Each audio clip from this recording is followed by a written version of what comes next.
We're eager to talk with you about anything that is important to you. There is nothing that is off limits. There is nothing that is inappropriate.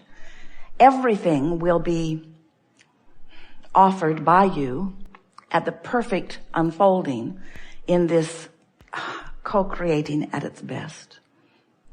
We know that through all you've been living, you've been asking and asking and asking and asking. And we want you to know that everything that you want is already vibrationally queued up for you. Now, many of you, and this is your problem, really it is, aren't that happy about the vibrational queuing up. Just deliver the goods. I appreciate how much money is queued up, but until I can spend it, I'm not really that excited about it. I appreciate that there is a lover waiting for me, but until I can see this person, I'm not really that excited about the vibrational essence of this person.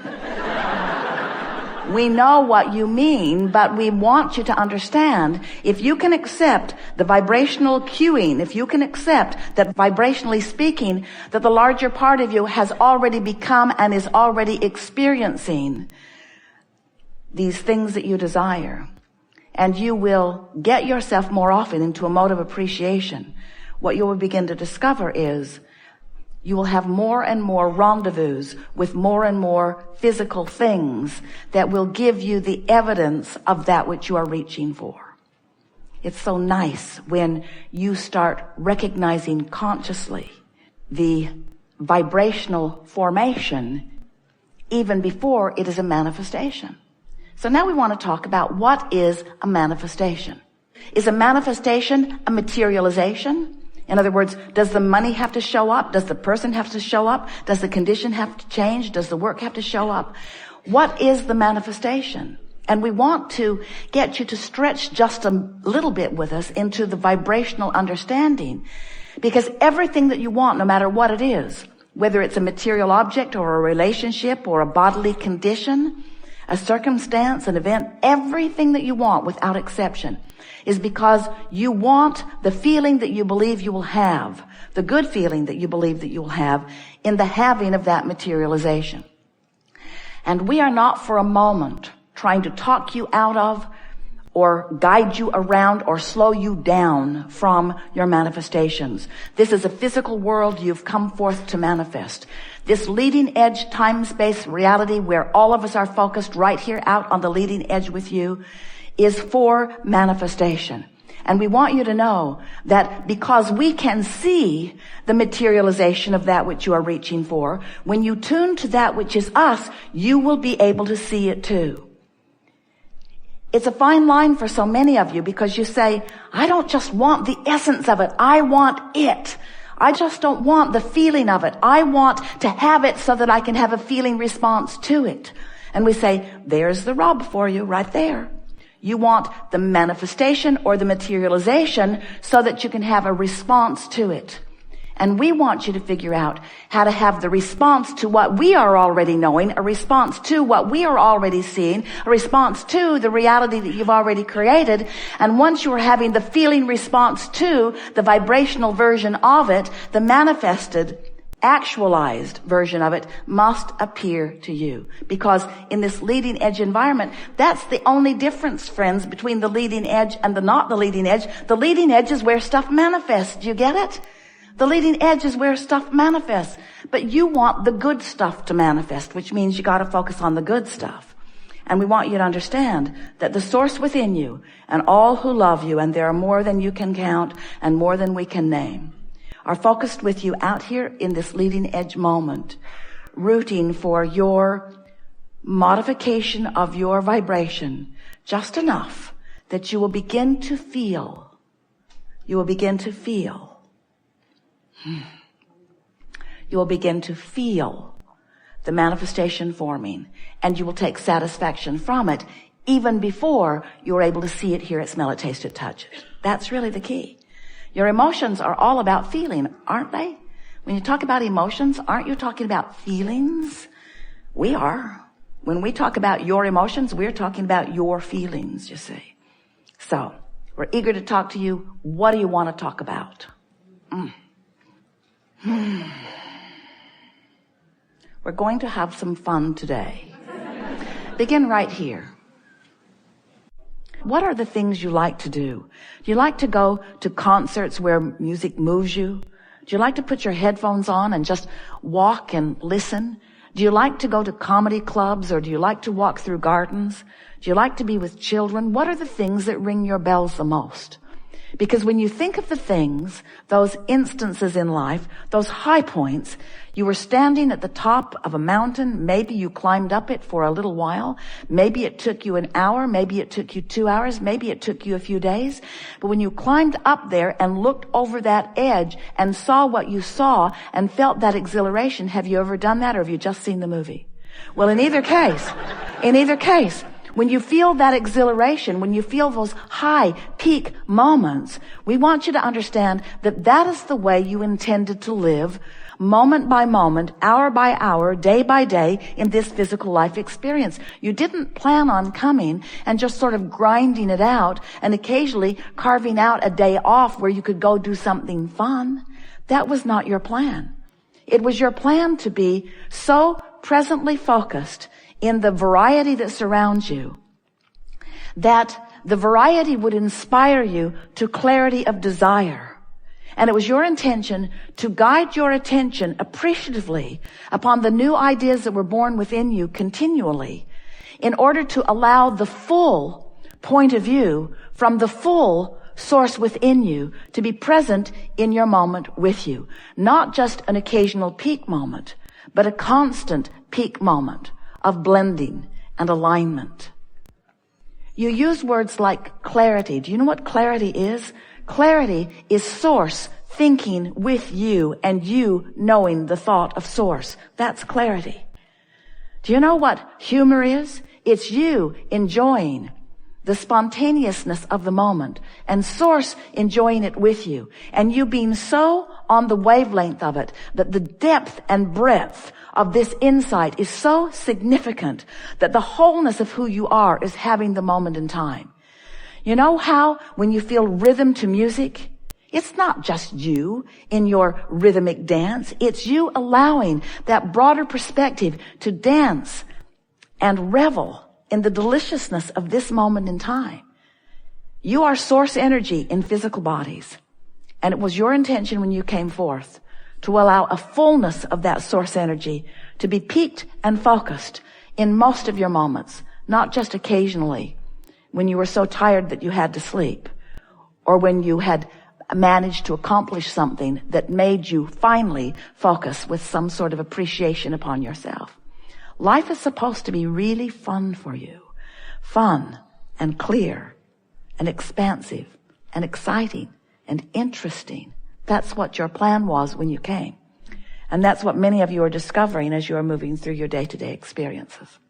You've been hearing us talking about law of attraction, and we want to say to you that law of attraction is the most powerful law in the universe. It's the law that understands vibrational frequencies and brings frequencies that are the same together.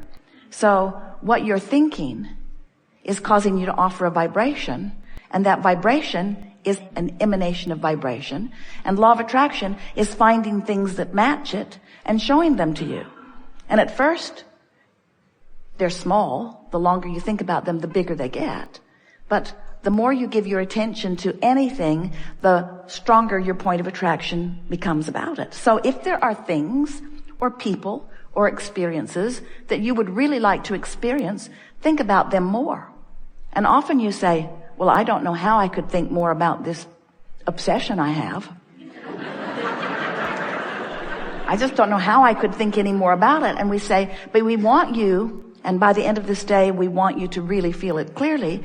We want you to be able to differentiate between whether you are obsessed with what you want or whether you are obsessed with the absence of it.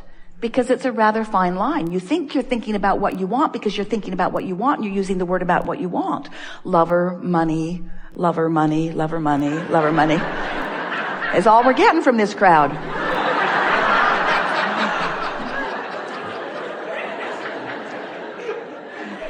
But often what's going on is, rather than thinking about the experience that you really want. You are aware of where you stand in relationship to it. So the absence of it is what is dominant in your experience. And because it's been dominant for a while, and you've been observing the absence of what you want for a while, now you have a belief about the absence that is stronger than your desire about the presence. And when your desire is what it is, but your belief is stronger, your desire doesn't move toward you, or you don't move toward it, or better said, you don't rendezvous with your desire. You have to be at least not offering the contradictory vibration. Now, did you hear those clarifying words? You have to at least not be offering. Of course, it would be far better if you're thinking about what you want, purely what you want. But if you can't think purely about what you want, then don't think about it at all. That's at least not doing something that contradicts it. You see what we're getting at? Lobotomy would help. It would. But so much goes with that. Meditation helps, because when you quiet your mind, you stop thought, and when you stop thought, you stop resistance. But you can't meditate all day. Your employer wants some of your attention. When you're driving, don't meditate. So focus is the only answer. You have to figure out how to focus yourself into alignment with your desires. And we think that sometimes you think that there's really no point in focusing on your desire because you don't believe it's going to happen anyway. And we say that's sort of where we started, isn't it? We want to say to you that everything that you want, no matter what it is possible for you to achieve. There are no exceptions to that. But you cannot focus upon something that's missing and experience what you want. You have to focus upon what you want. When you talk about what you want and why you want it, you often get into that more general place that allows you to focus purely with no resistance. But when you get more specific, like, well, how will it come? Or when will it come? Or where will it come from? Or who will bring it? Or who will it be?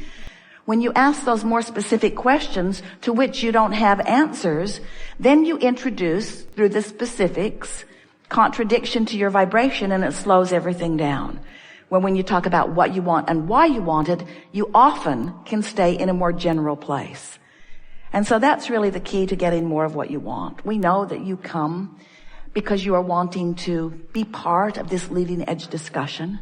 We know that you come because you are looking for clarification on some specific things. We know that you come because you're wanting to contribute with your knowledge and your beingness to the whole of this forum.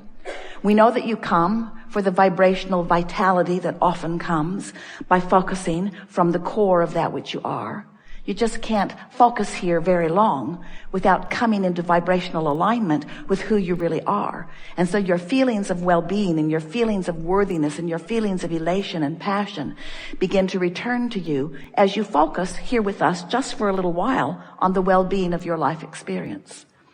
But we want to show you how you can focus in your life experience in specifics and still be in alignment. And that is the thing that is most difficult for most of our human friends, because we love you very much. You always know something's coming right after that. We love you very much, but for the most part, the more specific you get, the more resistance you introduce into the equation. And that just trips you up and freaks you out because you want to be specific.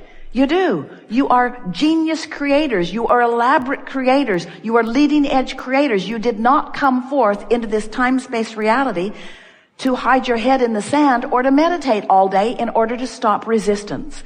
You came figuring that you could manage your focus enough that you could deliberately create, and specifically deliberately create, because it's not fun to be less specific when you are a leading edge creator like you are.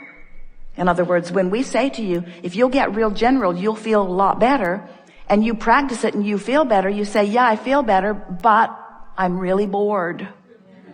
And we say, we know you are. You gotta be bored. when you have as much data surrounding you as you do, you want to be specifically focused. In fact, you want so much to be specifically focused that you'll choose negative over positive because you want to be specifically focused. We're just here to remind you.